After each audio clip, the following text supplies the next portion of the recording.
Engineering mechanics എന്ന് പറയുന്ന സബ്ജക്റ്റിനെ പറ്റിയാണ് ഈ വീഡിയോയിൽ ഡിസ്കസ് ചെയ്യുന്നത്. എഞ്ചിനീയറിംഗ് മെക്കാനിക്സ് എന്ന് പറയുന്നത് ഒരു ഫിസിക്കൽ സയൻസ് ആയിട്ടാണ് അറിയപ്പെടുന്നത്, അഥവാ ഭൗതിക ശാസ്ത്രം. കാരണം ഈ സബ്ജക്റ്റിൽ ഭൗതികമായിട്ടുള്ള കാര്യങ്ങളെ പറ്റിയാണ് ഡിസ്കസ് ചെയ്യുന്നത്.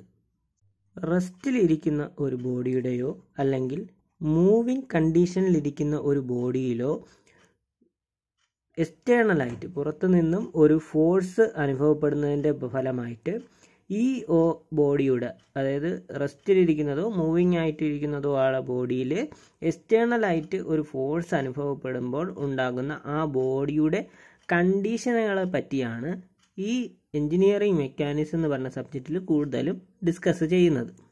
മെക്കാനിക്സ് എന്ന് പറയുന്ന ഈ സബ്ജക്റ്റിനെ നമുക്ക് രണ്ടായിട്ട് തരംതിരിക്കാം. സ്റ്റാറ്റിക്സ് എന്നും ഡൈനാമിക്സ് എന്നും രണ്ടായിട്ട് എഞ്ചിനീയറിംഗ് മെക്കാനിക്സിനെ തരംതിരിക്കാം. ിനകത്ത് ഡീൽ ചെയ്യുന്നത് റെസ്റ്റിലിരിക്കുന്ന ഒരു ബോഡിയിൽ എക്സ്റ്റേണലായിട്ട് ഫോഴ്സ് അനുഭവപ്പെടുമ്പോൾ ആ ബോഡിക്ക് ഉണ്ടാകുന്ന കണ്ടീഷനുകളെ പറ്റിയിട്ടാണ് സ്റ്റാറ്റിക്സിൽ ഡീൽ ചെയ്യുന്നത്. ഈ പേര് പോലെ തന്നെയാണ് സ്റ്റാറ്റിക് ആയിട്ടുള്ള വസ്തുക്കളുടെ കണ്ടീഷൻസ് ആയിരിക്കും സ്റ്റാറ്റിക്സിൽ ഡീൽ ചെയ്യുന്നത്.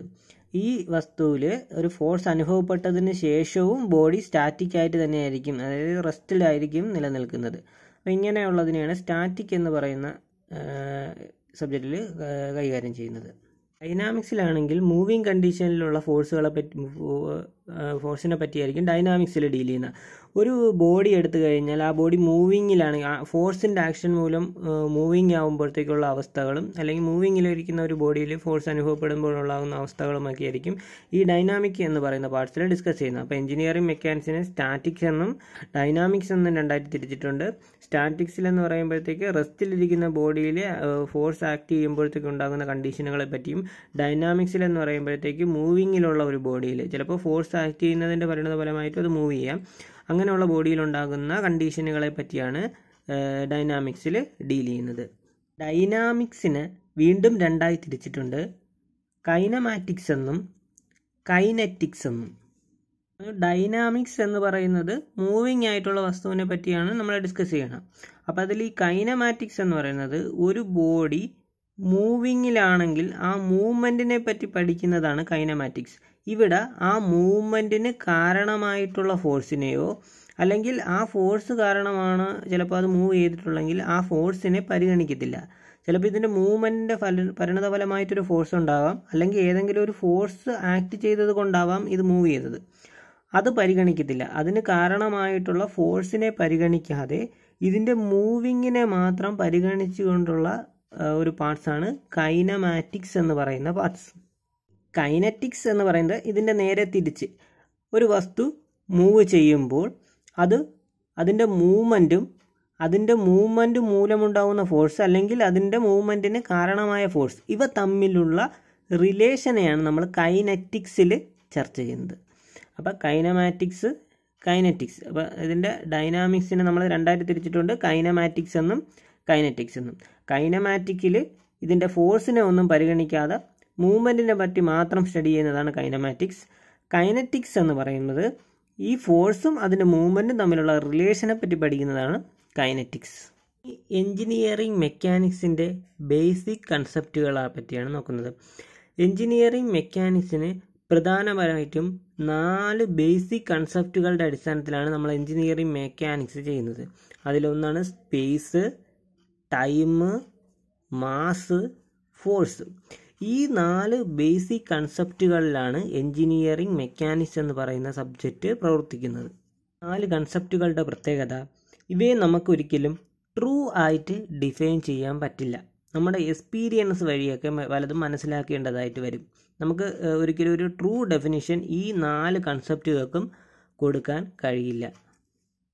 സ്പേസ് എന്ന് പറയുന്ന കൺസെപ്റ്റ് നമ്മൾ ഉപയോഗിക്കുന്നത് ഏതെങ്കിലും ഒരു പോയിൻറ്റിൻ്റെ ചലനത്തെ പറ്റി മനസ്സിലാക്കുന്നതിന് വേണ്ടിയിട്ടാണ് നമ്മൾ സ്പേസ് എന്ന് പറയുന്ന ഈ ഒരു കൺസെപ്റ്റ് ഉപയോഗിക്കുന്നത്.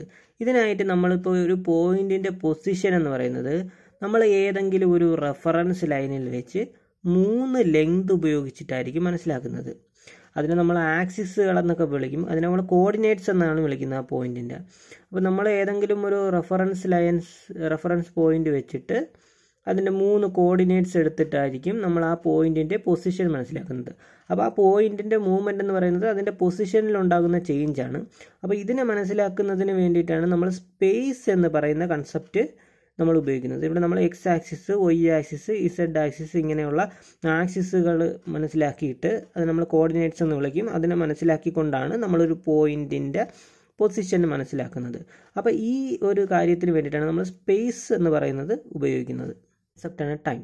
ടൈം എന്ന് പറയുന്നത് എന്തേലും ഒരു ഇവൻ്റ്, ഈ ഇവൻ്റ് നടക്കുന്നതിൻ്റെ ഓർഡറിൽ നമ്മൾ അറേഞ്ച് ചെയ്യുന്നതിനെയാണ് നമ്മൾ ടൈം എന്ന് പറയുന്നത്. ഒരു ഇവൻറ്റിനെ അതിൻ്റെ ഓർഡറിൽ അറേഞ്ച് ചെയ്യുന്നതിനെ നമ്മൾ ടൈം എന്ന് വിളിക്കും.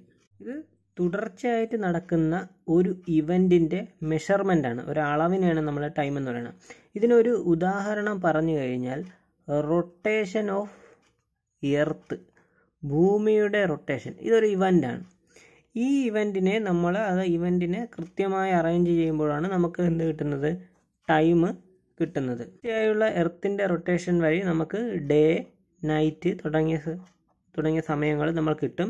നമ്മൾ എൻജിനീയറിങ്ങിന് വേണ്ടിയിട്ട് നമ്മൾ ഉപയോഗിക്കുന്നത് വളരെ ചെറിയ ടൈമാണ് ഉപയോഗിക്കുന്നത്.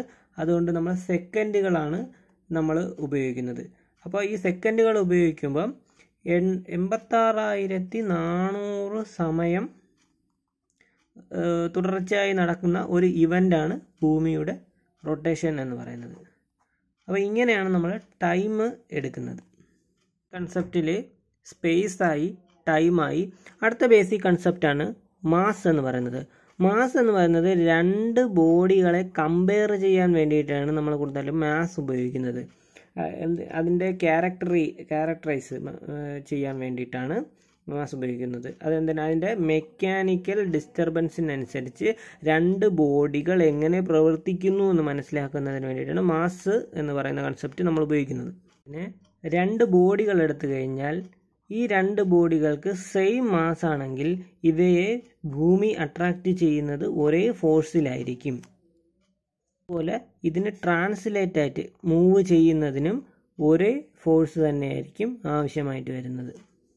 അപ്പോൾ മാസ് എന്ന് പറയുന്നത് ഒരു ക്വാണ്ടിറ്റേറ്റീവ് മെഷറാണ്. ഇതിൻ്റെ ട്രാൻസ്ലേഷനായിട്ട് മൂവ് ചെയ്യുന്നതിന് വേണ്ടിയിട്ട് എത്രമാത്രം റെസിസ്റ്റൻസ് ഉണ്ട് എന്നതിൻ്റെ ക്വാണ്ടിറ്റേറ്റീവ് മെഷറിനെയാണ് നമ്മൾ എന്തെന്ന് വിളിക്കുന്നത്, മാസ് എന്ന് വിളിക്കുന്നത്. ഫോഴ്സാണ്. ഏതെങ്കിലും ഒരു ബോഡിക്ക് എക്സ്റ്റേണലി ഒരു ഡീഫോർമേഷൻ ഉണ്ടാക്കുന്നതിന് ആവശ്യമായ എക്സ്റ്റേണൽ ആ ഫോഴ്സിനെയാണ് നമ്മൾ ഫോഴ്സ് എന്ന് വിളിക്കുന്നത്. നമുക്ക് ഒരു ബോഡിക്ക് ഡീഫോർമേഷൻ ഒന്നും ഉണ്ടായില്ല എങ്കിൽ നമുക്ക് ആ ബോഡീനെ റിജിഡ് ബോഡി എന്ന് വിളിക്കാം. എന്നാൽ കംപ്ലീറ്റ് ആയിട്ട് ഒരു ബോഡിയും റിജിഡ് അല്ല പറയുന്നത്. ആ ബോഡിയുടെ ടോട്ടൽ ഡയമെൻഷൻ വെച്ച് നോക്കുമ്പോഴത്തേക്കും ബോഡി റിജിഡ് ആണ് എന്നുള്ളതാണ്. ഇതിൻ്റെ ഡീഫോർമേഷൻ വളരെ ചെറുതായിരിക്കും. അപ്പോൾ അതിൻ്റെ ഡയമെൻഷൻസ് വെച്ച് നോക്കുമ്പോൾ ഡീഫോർമേഷൻ ചെറുതാവുമ്പോഴത്തേക്കാണ്, നെഗ്ലിജിബിൾ ആകുമ്പോഴാണ് നമ്മൾ റിജിഡ് എന്ന് വിളിക്കുന്നത് ഒരു പാർട്ടിക്കിൾസിന്. മെക്കാനിക്സിനെ ബേസിക് ആയിട്ടുള്ള 6 ഫണ്ടമെൻ്റൽ പ്രിൻസിപ്പിൾസ് എന്തൊക്കെയാണെന്ന് നോക്കാം. ഫണ്ടമെൻ്റൽ പ്രിൻസിപ്പിൾസിൽ ഒന്നാണ് the parallelogram law of forces. ഇവിടെ പറയുന്നത് ഒരു പോയിന്റിൽ നിന്നും അല്ലെങ്കിൽ ഒരു പോയിന്റിലേക്ക് 2 ഫോഴ്സുകൾ ആക്ട് ചെയ്യുകയാണെന്ന് വിചാരിക്കുക. ഈ 2 ഫോഴ്സുകൾ ഒരു പോയിന്റിൽ നിന്ന് ആക്ട് ചെയ്യുകയാണെങ്കിൽ ഈ 2 ഫോഴ്സുകളും ഒരു പാരലലോഗ്രാമിൻ്റെ 2 സൈഡ് ആണെന്ന് നമ്മൾ വിചാരിച്ചു കഴിഞ്ഞാൽ, ഒരു പാരലോഗ്രാമായിട്ട് എടുത്തു കഴിഞ്ഞാൽ പാരലോഗ്രാമിൻ്റെ 2 അഡ്ജസൻറ്റ് സൈഡാണ് ഈ 2 ഫോഴ്സ് എന്ന് എടുത്തു കഴിഞ്ഞാൽ ഇതിൻ്റെ റിസൾട്ടൻ്റ് എന്ന് പറയുന്നത് ഇതിൻ്റെ ഡയഗണലായിരിക്കും. ഈ പാരലോഗ്രാമിൻ്റെ ഡയഗണലായിരിക്കും. ഇതാണ് the parallelogram law of forces എന്ന് പറയുന്നത്. റിസൾട്ട് എന്ന് പറയുന്നത് ഈ ഫോഴ്സിൻ്റെ മാഗ്നിറ്റ്യൂഡിൻ്റെയും ഡയറക്ഷൻ്റെയും റിസൾട്ടൻ്റ് ആയിരിക്കും. മാഗ്നിറ്റ്യൂഡിൻ്റെയും ഡയറക്ഷൻ്റെയും റിസൾട്ടൻ്റ് ആയിരിക്കും ഈ ഡയഗണൽ എന്ന് പറയുന്നത്. രണ്ടാമത്തെ പ്രിൻസിപ്പിളാണ് പ്രിൻസിപ്പിൾ ഓഫ് ട്രാൻസ്മിസിബിലിറ്റി. എന്താണ് പ്രിൻസിപ്പിൾ ഓഫ് ട്രാൻസ്മിസിബിലിറ്റി എന്ന് പറയുന്നത്? നമ്മളൊരു റിജിഡ് ബോഡി എടുത്തു കഴിഞ്ഞാൽ ഈ റിജിഡ് ബോഡി ഒന്നി ചിലപ്പോൾ മൂവിങ്ങിലാണെങ്കിലോ അല്ലെങ്കിൽ സ്റ്റേബിളായിട്ടിരിക്കുകയോ ചെയ്യുന്നെങ്കിൽ ഇതിൽ ആക്ട് ചെയ്യുന്ന ഒരു ഫോഴ്സ്, ആ ഫോഴ്സ് അവിടെ നിന്ന് മാറ്റിയിട്ട് ഈ ഫോഴ്സ് ആക്ട് ചെയ്യുന്ന ഈ ഒരു ലൈനിനെയാണ് line of action of force എന്ന് പറയുന്നത്. ഈ ലൈൻ ഓഫ് ആക്ഷൻ്റെ വേറെ ഏതെങ്കിലും ഒരു പോയിന്റിലോട്ട് ഈ ഒരു ഫോഴ്സിനെ, ഈ F1 എന്ന ഫോഴ്സിനെ ഇവിടെ നിന്ന് മാറ്റിയിട്ട് ഈ അതേ ലൈൻ ഓഫ് ആക്ഷൻ്റെ വേറെ ഏതെങ്കിലും ഒരു ഭാഗത്തോട്ടാണ് അപ്ലൈ ചെയ്ത് കൊടുക്കുന്നതെങ്കിലും ഇതിൻ്റെ ഈ കണ്ടീഷനിൽ യാതൊരുവിധ ചേഞ്ചും ഉണ്ടാകത്തില്ല.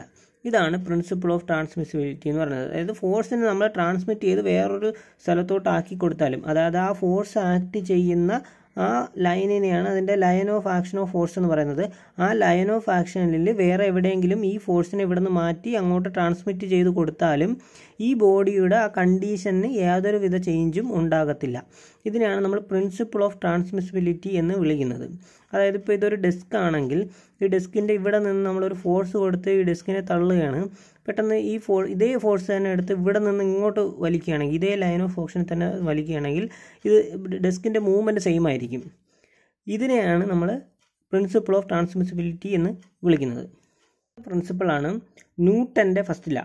ന്യൂട്ടൻ്റെ ഫസ്റ്റ് ലാ പറയുന്നത് ഏതൊരു ബോഡിയും അതിൻ്റെ സ്റ്റേറ്റ് ഓഫ് റെസ്റ്റിൽ അല്ലെങ്കിൽ അതിൻ്റെ ഒരു യൂണിഫോം മോഷനിൽ നിലനിൽക്കും. എങ്ങനെയാണെങ്കിൽ അതിലൊരു എക്സ്റ്റേണൽ ഫോഴ്സ് ആക്ട് ചെയ്യാതിരിക്കുന്നിടത്തോളം കാലം, അതിന് തുല്യവും വിപരീതവുമായിട്ടുള്ള ഒരു എക്സ്റ്റേണൽ ഫോഴ്സ് അതിൽ ആക്ട് ചെയ്യാത്തിടത്തോളം കാലം അത് അങ്ങനെ തന്നെ നിലനിൽക്കും. അപ്പോൾ അതിന് ഉദാഹരണം എന്ന് പറയുന്നത് ഭൂമിയുടെ കറക്കമാണ്. ഇപ്പം ഭൂമി കറങ്ങിക്കൊണ്ടിരിക്കുകയാണ്. ഭൂമി തുടർച്ചയായിട്ട് കറങ്ങിക്കൊണ്ട് തന്നെയാണ് ഇരിക്കുന്നത്, നിൽക്കുന്നില്ല. അതിന് നിൽക്കാത്തതിന് കാരണം അതിനെ ഒപ്പോസ് ചെയ്തുകൊണ്ട് ഒരു ഫോഴ്സ് അവിടെ ആക്ട് ചെയ്യുന്നില്ല. എക്സ്റ്റേണൽ ഫോഴ്സ് ഇല്ലാത്തിടത്തോളം കാലം ഏതൊരു വസ്തുവും അതിൻ്റെ സ്റ്റേറ്റ് ഓഫ് റെസ്റ്റിൽ അല്ലെങ്കിൽ യൂണിഫോം മോഷനിൽ തന്നെ നിലനിൽക്കും. ഇതാണ് ന്യൂട്ടൻ്റെ ഫസ്റ്റ് ലാ. ന്യൂട്ടൻ്റെ സെക്കൻഡ് ലാ ആണ്. ന്യൂട്ടൻ്റെ സെക്കൻഡ് ലാ എന്ന് പറയുന്നത് ഒരു പാർട്ടിക്കിളിൻ്റെ ആക്സിലറേഷൻ എന്ന് പറയുന്നത് ആ പാർട്ടിക്കിൾ ആക്ട് ചെയ്യുന്ന ഫോഴ്സിന് പ്രൊപ്പോർഷണൽ ആയിരിക്കും. ഇതാണ് ന്യൂട്ടൻ്റെ സെക്കൻഡ് ലാ.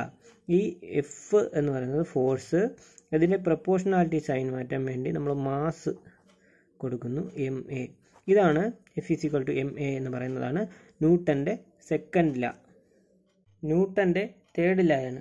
ന്യൂട്ടൻ്റെ തേർഡ് ലാ എന്ന് പറയുന്നത് എവരി ആക്ഷൻ, ഏതൊരു ആക്ഷനും തുല്യവും വിപരീതവുമായിട്ടുള്ള ഒരു പ്രതിപ്രവർത്തനം ഉണ്ടായിരിക്കും. ഇതാണ് ന്യൂട്ടൻ്റെ third law. Every action there is equal and opposite reaction. Newton's law of gravitation, ആറാമത്തെ പ്രിൻസിപ്പിളാണ് ന്യൂട്ടൺസ് ലാ ഓഫ് ഗ്രാവിറ്റേഷൻ എന്ന് പറയുന്നത്. ഇവിടെ നമ്മൾ പറയുന്നത് രണ്ട് പാർട്ടിക്കിൾസ്, ഈ രണ്ട് പാർട്ടിക്കിൾസിന് M1 M2 എന്ന് പറയുന്ന മാസ് ഉണ്ട്. ഇവ തമ്മിൽ ഒരു ലൈൻ വഴി കണക്ട് ചെയ്യുന്നു. ഇതിന് തമ്മിലുള്ള ഡിസ്റ്റൻസ് R എന്നെടുത്തു. അപ്പോൾ ഇവ തമ്മിൽ ഒരു അട്രാക്റ്റീവ് ഫോഴ്സ് ഉണ്ടെന്ന് പറയുന്നു. ഈ അട്രാക്റ്റീവ് ഫോഴ്സ് എന്ന് പറയുന്നത്, ഇവ തമ്മിലുള്ള ഈ അട്രാക്റ്റീവ് ഫോഴ്സ് എന്ന് പറയുന്നത് എന്തിന് പ്രൊപ്പോർഷണൽ ആയിരിക്കും? M1നും M2നും അവയുടെ മാസിന്, അവ തമ്മിലുള്ള മാസിൻ്റെ പ്രോഡക്റ്റിന് പ്രൊപ്പോർഷണലും അവ തമ്മിലുള്ള ഡിസ്റ്റൻസിൻ്റെ സ്ക്വയറിന് ഇൻവേഴ്സ്ലി പ്രൊപ്പോർഷണലുമായിരിക്കും. ഇതാണ് ന്യൂട്ടൺസ് ലാ ഓഫ് ഗ്രാവിറ്റേഷൻ എന്ന് പറയുന്നത്. അപ്പോൾ നമ്മൾ ഈ പ്രൊപ്പോർഷണാലിറ്റി സൈൻ മാറ്റാൻ വേണ്ടി, അത് നമ്മൾ ഈക്വൽ ടു ആക്കാൻ വേണ്ടി അവിടെ ഒരു കോൺസ്റ്റൻ്റ് ആയിട്ടുള്ള ക്യാപിറ്റൽ G കൊടുത്തു. G × M1 M2/R² എന്ന് കിട്ടും. ഈ Gയെ നമ്മൾ വിളിക്കുന്ന പേരാണ് യൂണിവേഴ്സൽ കോൺസ്റ്റൻ്റ് എന്നാണ് ഇതിനെ വിളിക്കുന്നത്. യൂണിവേഴ്സൽ കോൺസ്റ്റൻ്റ്, ഇതിനെ നമ്മൾ വേറൊരു പേരിൽ വിളിക്കും, കോൺസ്റ്റൻ്റ് ഓഫ് ഗ്രാവിറ്റേഷൻ എന്ന് വിളിക്കും. കോൺസ്റ്റൻ്റ് ഓഫ് ഗ്രാവിറ്റേഷൻ എന്നും വിളിക്കും.